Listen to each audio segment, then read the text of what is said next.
بسم اللہ الرحمن الرحیم۔ میرے حاضرین، سامعین اور ناظرین، تو طلاق کے متعلق میں نے بہت مختصراً بتایا ہے۔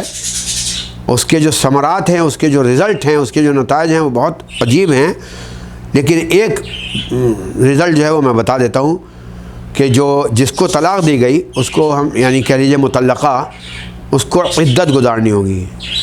عدت سے مراد کیا ہے؟ عدت معنی ویسے تو آتے ہیں کہ ایک خاص ٹائم، تو اب غور کیجئے، دیکھیے کتنی اچھی بات ہے۔ اسلام چونکہ ایک مہذب کلچر کو پسند کرتا ہے، اور کسی بھی مہذب کلچر میں جو ہے ہر تحفظ اہم چیز ہے۔ سب کو معلوم ہوتا ہے کہ کون کس کا باپ ہے، کون کس کا بیٹا ہے، یعنی نسلی تحفظ جو ہے، تاکہ وہ باپ جو سماج میں ذمہ دار ہے اس بچے کی، اس نومولود کی اچھی طریقے سے پرورش کرے۔ کھلی آزادی نہیں ہے کہ جو چاہا اپنے اس بیچاری سے سب معاملات کیے اور اس کے بعد اسے چھوڑ دیا۔ آج کل بالکل الٹا ہو رہا ہے۔ عمومی طور پر 99% عورتیں جو ہیں بچہ لے کر گھر آ جاتی ہیں اور سمجھتی ہیں کہ بس یہ ہمارے مستقبل کا، فیوچر کا جو ہے سہارا بن گیا۔ غلط ہے۔ بچہ باپ کا ہوتا ہے، بچے کی پوری ذمہ داری باپ کے اوپر آتی ہے۔ ہم کیا کرتے ہیں؟ مقدمہ لڑ کر بچے کا خرچہ تو لے لیتے ہیں، لیکن پرورش میں باپ کی جو محبت اور باپ کی پرورش کا جو انداز ہے وہ تو ختم ہو جاتا ہے۔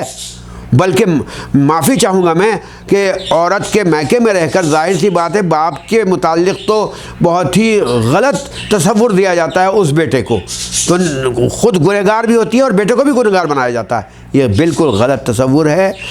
اسی لیے کہا گیا کہ کم سے کم 3 مہینے جو ہے وہ جس کو عدت کہتے ہیں، طلاق کے بعد بھی مرد ہی کے پاس رہے گی۔ ہم کہیں گے کہ وہاں تو سر پٹول ہو جائے گی، نہیں ہوگی۔ اللہ تعالیٰ کا ایک عجیب نظام ہے، ہو سکتا ہے آپس میں پھر انسیت ہو جائے، اور انسیت کا نتیجہ ہے جب انسیت اور محبت ہوگی وہ رجعت کر سکتا ہے، یعنی واپس بیک آ سکتا ہے، کم بیک کر سکتا ہے۔ تو اور یہ ایک بالکل آزاد اور تفریح کا کام نہیں کہ جو کیا ہم نے اس کے بعد جائے کوئی بھی ذمہ دار ہو، نہیں، ایسا نہیں ہے۔ سماج کے نومولود کی پرورش سے وہ سمجھ لیجیے بھاگ رہا ہے، کیونکہ اللہ تبارک و تعالیٰ نے ایک بہت اہم چیز عطا کی ہے۔ غور کیجیے، تخلیق کا کام، کریشن کا کام آپ کو دیا ہے، اور آپ نے کریشن کے کام کو ایسے ہی تفریح بنا کر نکل کے چلے گئے، تو اس بہت بڑی ذمہ داری معاشرے کی اور سماج کی جو ذمہ داری سے اس سے آپ ہٹ رہے ہیں۔ جناب یہ ہمارا دین بتا رہا ہے، ہمارا یعنی اسلام جو ہے یہ چیزیں بتا رہا ہے کہ سماج کو کس طریقے سے اچھا رکھا جائے، ابھارا جائے۔ اس لیے عورت کو شوہر کی چھت کے نیچے ہی رہنا چاہیے، تاکہ یہ کلیئر ہو جائے کہ شوہر کی کوئی ذمہ داری تو اس کے پیٹ میں جنم نہیں لے رہی ہے۔ ظاہر ہے 3 مہینے تک بالکل کلینک ہو جائے گی، سب معاملہ ہو جائے گا۔ اگر ذمہ داری جنم لے رہی ہے تو پھر شوہر پورا ذمہ دار ہے، اور یہ مدت 2 طرح کی ہے۔ شوہر نے طلاق دی تو 3 غیر پاکیزگی کے دن، یعنی تقریباً 3 ماہ جبر ہے، اور اگر شوہر کا انتقال ہو گیا اتفاق سے تو 4 ماہ کچھ دن، اور پھر وہ دوسرا نکاح بھی کر سکتی ہے، کوئی حرج نہیں، کیونکہ پھر نسل کی بربادی نہیں کہلائے گی۔ اب یوں سمجھیے کہ طلاق کے کیا ثمرات ہیں، کیا نتائج ہیں۔ معاشرے میں جو فیملی والی زندگی ہے، عائلی زندگی ہے، اس کا الٹ پلٹ ہونا ایک اچھے کلچر کے لیے بہت ہی اہم ہے۔ کیسے؟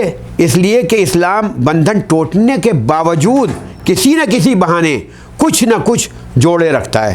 مثلا بچے کا معاملہ ہے، بچہ 2 سال کا ہے تو مطلقہ ماں اس کو دودھ پلا سکتی ہے، روٹی کپڑا مکان کے دعوے دار ہو سکتی ہے۔ اسی طرح اس کے مہر کی ادائیگی وغیرہ حتی الامکان اعلیٰ ظرفی کی ترغیب دی جاتی ہے۔